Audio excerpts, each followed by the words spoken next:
जंगल मित्र Toons. दो ऐसे प्राणी रहते थे जिनकी किस्मत उनसे रूठी हुई थी। एक थी माया नाम की लोमड़ी और दूसरा था भोलू नाम का गधा। माया बहुत चालाक थी, उसकी आंखों में हमेशा कोई न कोई योजना पकती रहती थी। वहीं भोलू गधा पूरी तरह से कामचोर और ख्याली पुलाव पकाने वाला था। वह दिन भर घास चबाने के बजाय बरगद के पेड़ के नीचे लेटकर यह सोचता था कि काश वह इस जंगल का राजा होता और सारे जानवर उसकी सेवा करते। एक दोपहर जब सूरज आग उगल रहा था, माया लोमड़ी ने चिढ़ते हुए कहा, अरे भोलू, तू बस यहाँ लेटा लेटा मक्खियाँ मारता रहेगा या कुछ काम भी करेगा? 3 दिन से ढंग का शिकार नहीं मिला है। मेरी हड्डियाँ अब जवाब दे रही हैं। माया, तू इतनी चिंता क्यों करती है? देख, 5 साल हो गए हमारी दोस्ती को। क्या कभी ऐसा हुआ कि हम भूखे मर गए हों? कहीं ना कहीं से कुछ ना कुछ तो मिल ही जाता है। बस थोड़ा सब्र रख, कोई ना कोई तरकीब निकल आएगी। माया गुस्से में तमतमा उठी।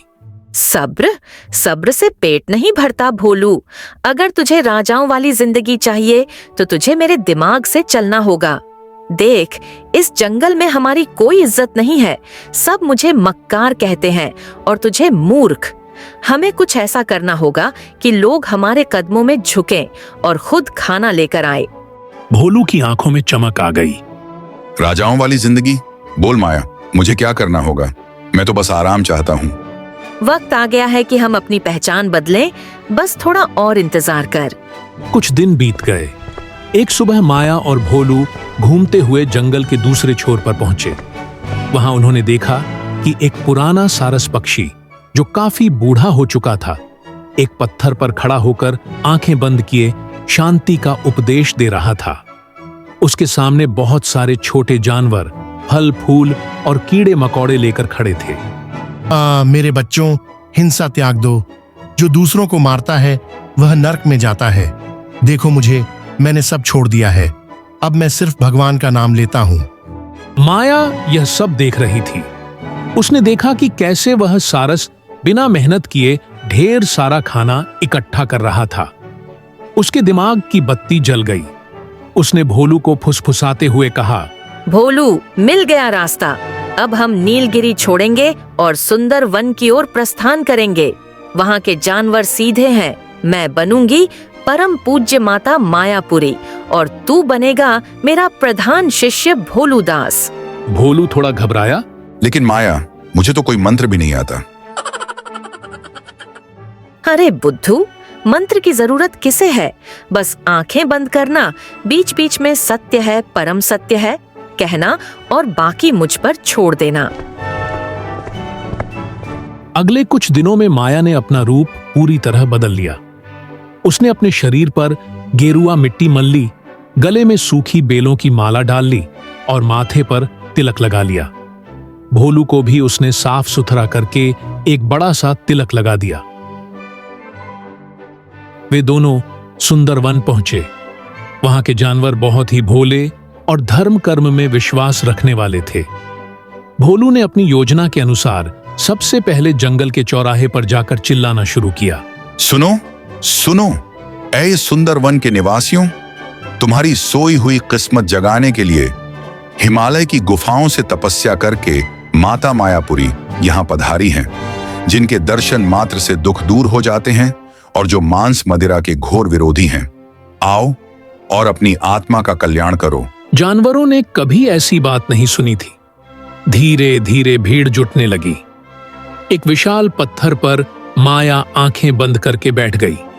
जब सैकड़ों जानवर जमा हो गए तो उसने बहुत ही शांत और मधुर आवाज में बोलना शुरू किया, मेरे प्रिय संतानों, मैं यहाँ तुम्हें यह बताने आई हूँ कि यह मांस खाना सबसे बड़ा पाप है।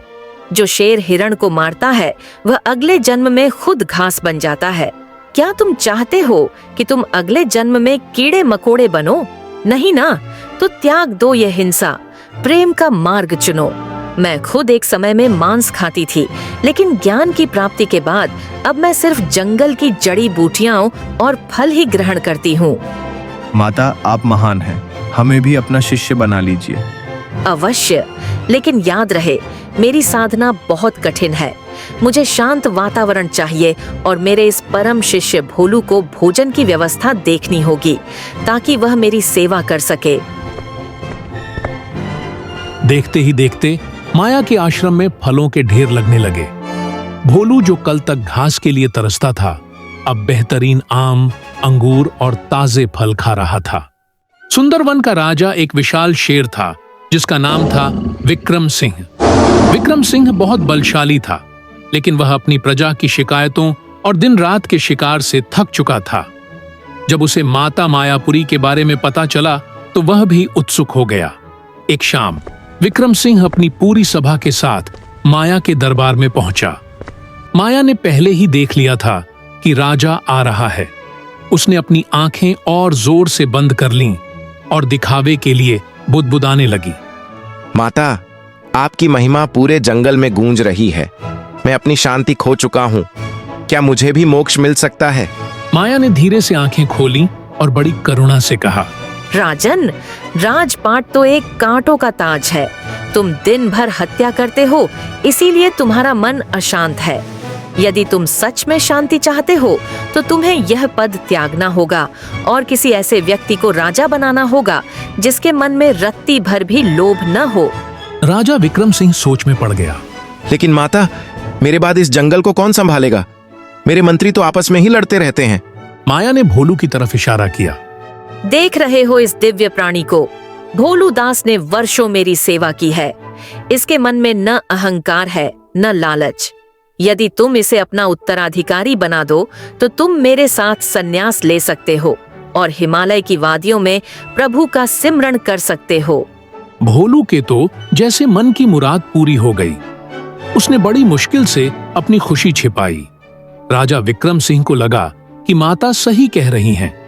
उन्होंने तुरंत घोषणा कर दी, कल से इस जंगल का नया राजा भोलू महाराज होंगे और मैं माता की शरण में जाऊंगा। अगले दिन भव्य समारोह हुआ। भोलू गद्दे को फूलों का मुकुट पहनाया गया और उसे ऊंचे सिंहासन पर बिठाया गया। राजा विक्रम सिंह सन्यासी बनकर माया के आश्रम में रहने लगे। अब जंगल में अंधेर नगरी शुरू हो गई थी। भोलू राजा बन गया था और माया उसकी मुख्य सलाहकार। लेकिन यहां एक ट्विस्ट था।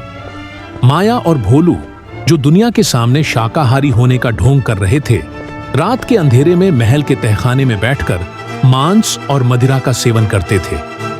वे राजा के खास सैनिकों से चोरी छिपे छोटे जानवरों का शिकार करवाते थे। वाह माया, क्या दिमाग पाया है तूने। शेर को सन्यासी बना दिया और खुद रानी की तरह रह रही है। अब तो किसी काम की जरूरत नहीं, बस उपदेश दो और मजे करो। अभी तो शुरुआत है भोलू। अभी तो हमें इस जंगल का सारा खजाना खाली करना है। लेकिन जैसा कि कहा जाता है, झूठ के पैर नहीं होते। जंगल का एक चतुर पक्षी टीटू नाम का तोता बहुत समय से देख रहा था कि आश्रम के पीछे कुछ हड्डियां फेंकी जा रही हैं। साथ ही जंगल का एक वफादार हिरण धरा गायब हो गया था, जिसके बारे में भोलू राजा ने कहा था कि वह तीर्थ यात्रा पर गया है। टीटू तोते ने एक रात चुपके से महल की खिड़की से झांका। उसने जो देखा उससे उसके होश उड़ गए। सामने शाकाहारी माता मायापुरी एक तीतर को चबा रही थी और राजा भोलू मदिरा के नशे में झूम रहा था। टीटू तुरंत भागा और पुराने राजा विक्रम सिंह के पास पहुंचा, जो आश्रम के बाहर ध्यान लगा रहे थे। महाराज, अनर्थ हो गया। आप जिसे देवी समझ रहे हैं वह राक्षसी है। विक्रम सिंह को पहले तो यकीन नहीं हुआ। नहीं टीटू, माता तो मांस के नाम से ही कांपने लगती हैं। तुम जरूर कोई भूल कर रहे हो। महाराज, आज रात आप खुद अपनी आंखों से देख लीजिए। अगर मैं झूठ बोलूं तो मुझे मृत्यु दंड दे दीजिएगा। रात का सन्नाटा था। विक्रम सिंह टीटू तोते और कुछ अन्य विश्वास पात्र जानवरों के साथ महल के गुप्त रास्ते से अंदर पहुंचे। तहखाने से हंसने की आवाजें आ रही थीं। अरे माया, वह शेर कितना बड़ा मूर्ख है। अपनी गद्दी मुझे दी और खुद घास चबाने की कोशिश कर रहा है। उसे क्या पता कि उसकी नाक के नीचे हम रोज दावत उड़ाते हैं। यही तो दुनिया है भोलू, जो मीठा बोलता है और धर्म का चोला ओढ़ता है, दुनिया उसी के पीछे भागती है। कल हम उस बूढ़े भालू को भी रास्ते से हटा देंगे। उसे हम पर शक हो रहा है। इतना सुनना था कि विक्रम सिंह का खून खौल उठा। उन्होंने एक जोरदार दहाड़ मारी जिससे पूरा महल कांप गया। दरवाजा टूटकर गिर पड़ा। सामने साक्षात यमराज के रूप में शेर खड़ा था। माया और भोलू के हाथ पांव फूल गए। उनके मुंह में अभी भी मांस के टुकड़े थे। सारा ढोंग एक पल में बिखर गया। पापियों, तुमने न केवल मुझे धोखा दिया बल्कि धर्म के नाम पर पूरी प्रजा का विश्वास तोड़ा है। एक गधा कभी राजा नहीं हो सकता और एक लोमड़ी कभी सन्यासी नहीं हो सकती अगर उनके मन में खोट हो। जंगल की अदालत बैठी। सभी जानवर इकट्ठा हुए। माया और भोलू को जंजीरों में जकड़कर लाया गया। राजा विक्रम सिंह ने अपना पद वापस संभाला। इन दोनों को काले पानी की गुफाओं में उम्र कैद दी जाए, जहां इन्हें सिर्फ कड़वी घास खानी पड़ेगी। जंगल के जानवर समझ गए कि किसी के बाहरी रूप या उसकी चिकनी चुपड़ी बातों से उसे महान नहीं मानना चाहिए। Jungle Mitra Tunes